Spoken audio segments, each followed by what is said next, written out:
Теперь о финансах. В Алдане прошли общественные слушания проекта бюджета района на следующий год. Сколько муниципальных программ в него вошли и каков размер бюджета, узнал Руслан Павлов.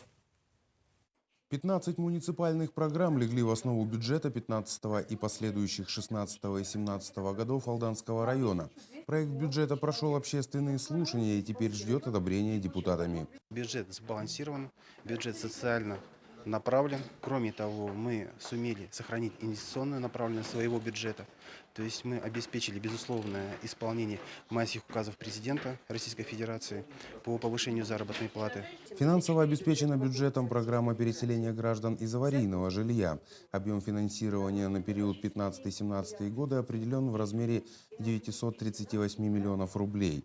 Кроме того, ведется строительство домов для бюджетников. Не секрет ни для кого, что отрасль здравоохранения у нас испытывает определенный кадровый голод. Особенно это сказывается по узким специалистам.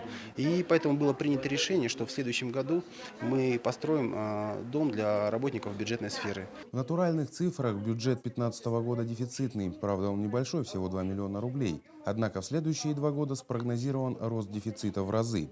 По словам специалистов, это связано с социально-экономическими показателями. Отток населения, рост безработицы, практическое отсутствие реального сектора экономики. Как и прежде, бюджет района на 70% дотационный. Руслан Павлов, Дмитрий Залевин, Сергей Шипачев, НВК «Саха», Алдан.